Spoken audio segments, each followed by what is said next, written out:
And of course, the breaking news on the president's health care bill with Democratic Senator Bob Menendez of New Jersey. Senator, thanks so much for being here. Appreciate it. So just before the break, the Congressional Budget Office, the nonpartisan analyst of all things in Washington and in Congress, released their analysis of Speaker Ryan and the House Republican leader's health care bill. Some of the top lines, 14 million more uninsured by 2018 than under current law, 28 million more uninsured by 2026, and $337 billion in deficit savings from 2017 to 2024. So a lot of deficit saving there, but many million more Americans without access, or at least without health insurance. Your response?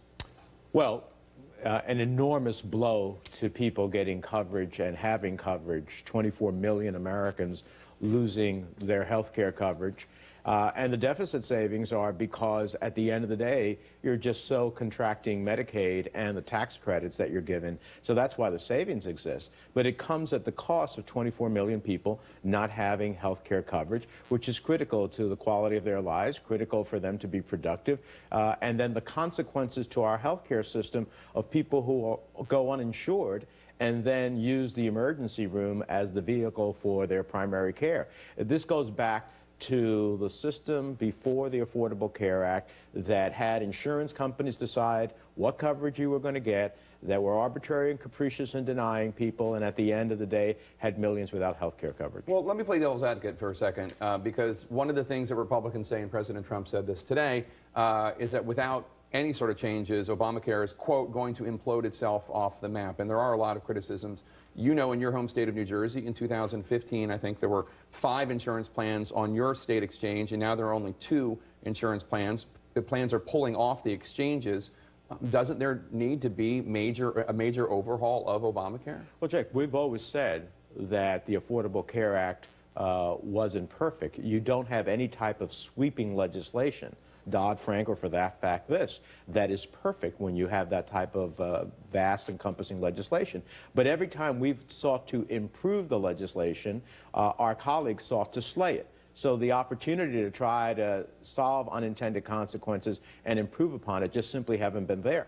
But the answer to that is not, at the end of the day, having people pay more, have less coverage, less people insured, and a body blow to so many of our states that ultimately expanded Medicaid coverage and brought more people into the health insurance market as a result of it. One of the reasons why there is such inflation in health care, and one of the reasons so many Americans are seeing their premiums rise at such an astronomical rate, is because of the pharmaceutical industry and the prices of the pharmaceutical industry, hospital stays, and then medical devices. Those 3 things are the biggest drivers of health inflation.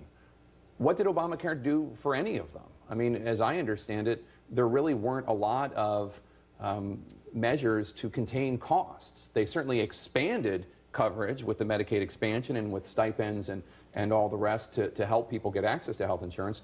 But Obamacare, they promised to bring down costs. And I didn't see a lot in the bill to do that. What would you do right now if you were king? What would you do to help bring down health insurance costs? Well, look, first of all, those entities put in a lot of money into the Affordable Care Act in order to make it happen, and I think it was appropriate for them to contribute to the health care system. At the end of the day, part of my goal when I was sitting on the Senate Finance Committee and drafting and voting for this was to move away from a disease-based health care system to one that is preventative. At the end of the day, when we do that, we save a lot of money. Now, it takes time to get there, but right now, under the system that existed before the Affordable Care Act, you waited largely till you were sick, and then you went to your doctor and got treated.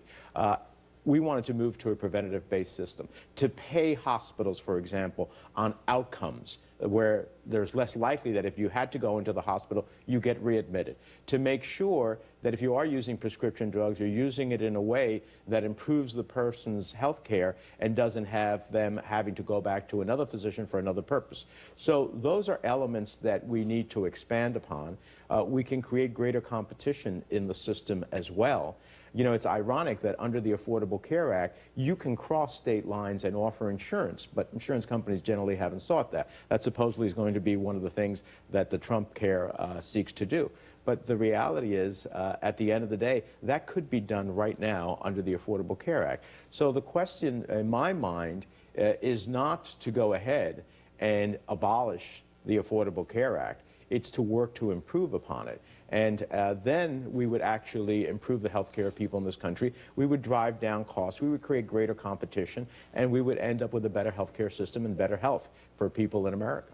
The reason that 24 million Americans more will be uninsured by 2024 under the repeal and replacement bill, a lot of those millions, I think the majority of it is because of the end of the Medicaid expansion. Medicaid obviously being health insurance for poorer people, and Obamacare expanded it.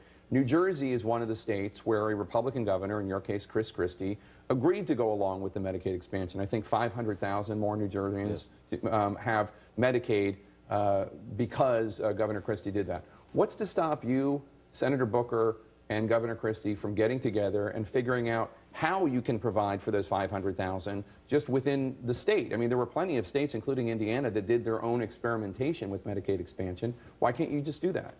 Well, first of all, you know, experimentation with Medicaid expansion still implies expansion. Right. So if you're going to cut the monies and basically undo Medicaid as we know it, which is where they are headed. They talk, you know, Secretary But you can provide Price. health insurance is what I'm saying. You could increase taxes for whomever in New Jersey and use that to pay for the people who... Well, but then you're putting a burden on a whole other group of New Jerseyans. Expanding Medicaid isn't just about the poor. We expanded it to those individuals who are working but at very low income. So these are people get up every day, work hard, play by the rules, but could not afford health insurance. We're also nursing homes. If you have a loved one in a nursing home, that's Medicaid at the end of the day.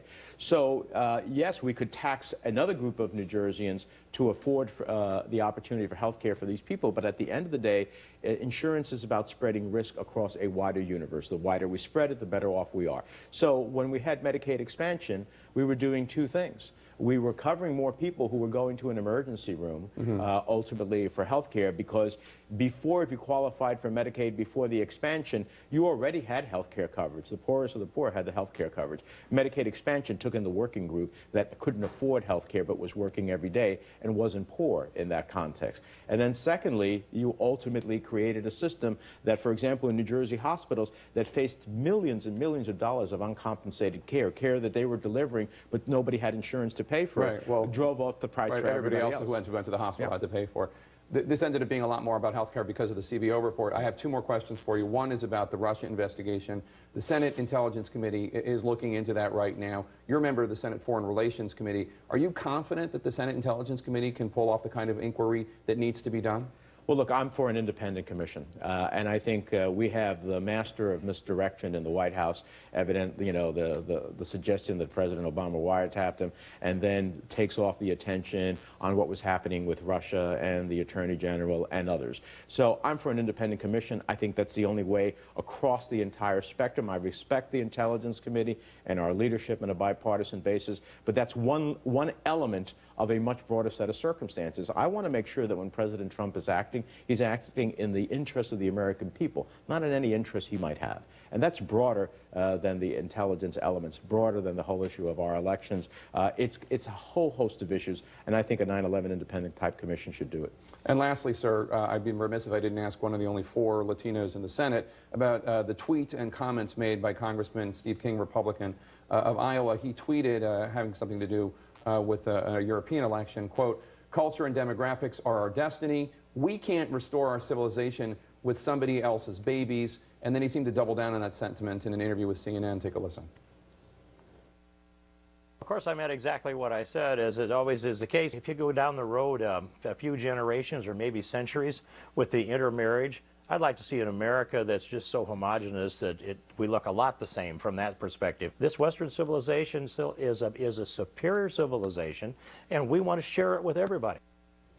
What do you think, sir? Yeah, I think it's pretty despicable. Look, Steve King is the leader of the Make America White Again movement. And the reality is, I guess someone else's baby is someone like me, you know, who was born in the United States, from parents who fled Cuba and came to the greatest country in the world. The greatest experiment in the history of mankind is the United States of America. And part of that great experiment, part of American exceptionalism, is the great diversity of people who have come to this country, fully embraced America, fully embraced its values and ideals, and ultimately contributed enormously. Entrepreneurship, innovation, Nobel Prizes won. So Steve King is from a Cro-Magnon period of time. Senator Menendez, thank you so much. Appreciate your time, sir. Thank you. More on Congressman King's tweet coming up with my panel. Democrats are not the only ones criticizing him. Republicans are as well. That's next. Stay with us. Thank you so much. Sorry, thanks for rolling. Salon